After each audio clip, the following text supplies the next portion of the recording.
folks, I'm Jason Ballas for OutdoorProductReview.com. Now this isn't a part of our normal bow review.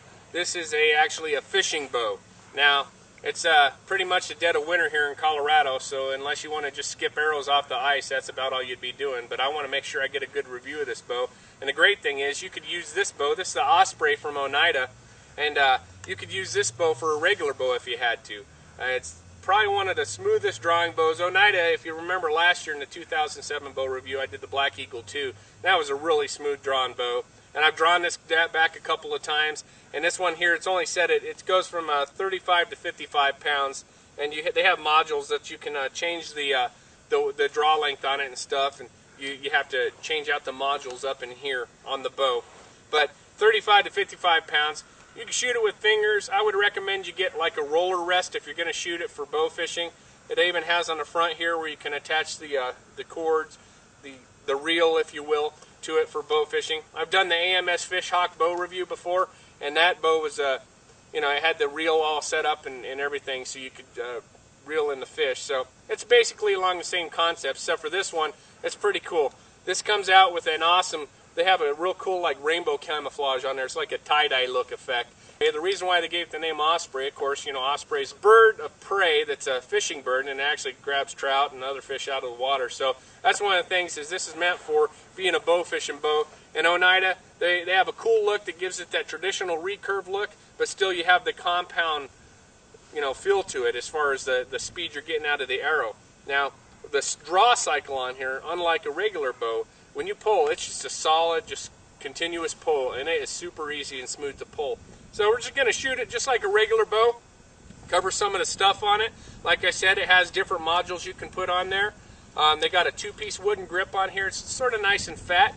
If I would be shooting this with fingers, but I put a TM Hunter rest on here, and I've found in the past with a TM Hunter rest trying to shoot fingers, you're just going to have the arrow fall all over the place. So what we'd do is you'd either put a whisker biscuit on here or a roller rest or something, and you'd be able to get out there and shoot bow, shoot fish or whatever you're going to shoot with it. But I'd also recommend it as a good youth bow because you could put sights on it as well and use it for hunting. So 35 to 55 pounds in Colorado, you only have to have a 35-pound bow. You could use this, of course, running around with the rainbow pattern in the woods. Some people might look at you, but what the heck, it's camouflage anyway.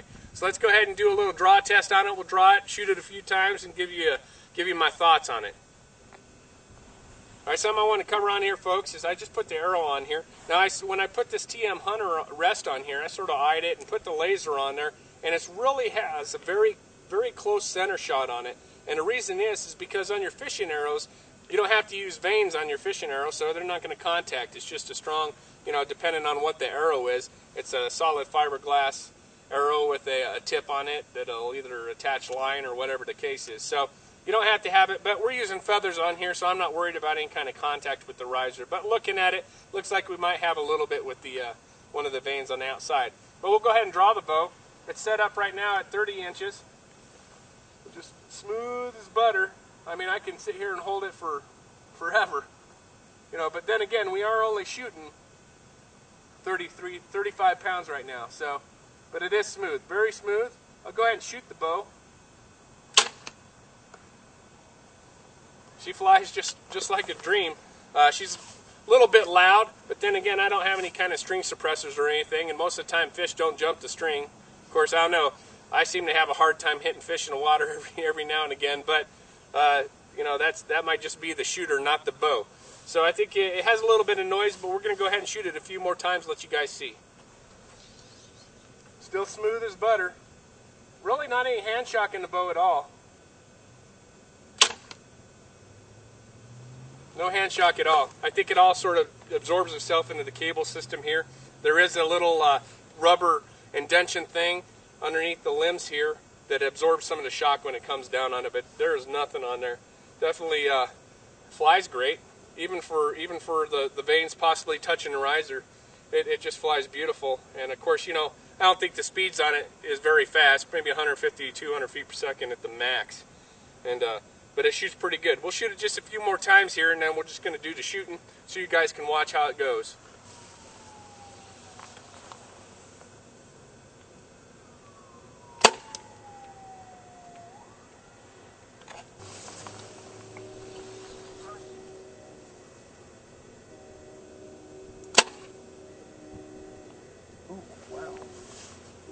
We're shooting 80 yards here just for fun. Just sort of see how this Osprey flies. Just to the left of the target. But it was dead in with it. It was dead on. But, you know, we are shooting instinctive 80 yards. I don't think I'd ever shoot that far in an animal instinctively. But she flew pretty good. All right, folks, we're just playing around out there shooting 80 yards. And I don't think we hit the target once at 80 yards, but we're instinctively shooting it just to sort of see how the arc of the arrow is. Like I said, it's not the fastest thing in the world, but it sure is a smooth-drawn bow. I'm not going to rate it on a number, but if it had a rating, it'd be 10 as far as for the draw cycle, because it's just as smooth as butter. The cool camouflage pattern it has. It's just a great all-around bow, and Oneida's been in the business for years. I mean, you know, when I first started bow hunting, there was Oneida bows out there, and everybody looked at them as the conventional recurve, if you will. So they're still doing good today. They make great products. They have some good bows that are really fast. This is a great fishing bow. You know, other than that, like I said, I want to just cover it real quick. I did notice on the bottom limb, there's just a little bit of bubbling of the paint that they put on there. But see, these limbs that they're putting on here, they're wooden limbs. They're not like a molded magna glass or a composite limb. This is actually a wooden limb that they put on here. So just a little bit of bubbling on the paint, but you know what the heck, you're going to be out bow fishing with this thing, and I wouldn't really concern myself with anything like that. It doesn't affect the performance of the bow. So it's going to send an arrow through a carp, probably all the way through it. You might even need to turn the poundage down if you could a little bit on her. So one thing that's nice with this too is being at 35 pounds, you know, like I covered in the beginning, this could be a great youth bow. You could change the modules out for individual sizes. I'm sure you could get them in either right or left hand. This is a right hand model. But, you know, great thing to get your kids out there started. You could mount the rest on there. You could put the sights on, have them out there shooting with you, because that's what it's all about. And you got to teach that next generation to be out there with you. But I'd like to thank Daryl Woods as being my cameraman. And I need you guys to stop by the site, outdoorproductreview.com. You'll see the little logo right here in the bottom right. You guys need to go visit that site, sign up for the newsletter, and you might be winning something like this here in the near future. So for Daryl Woods, I'm Jason Ballas. You guys have a great day, and we're going to see you on our next review.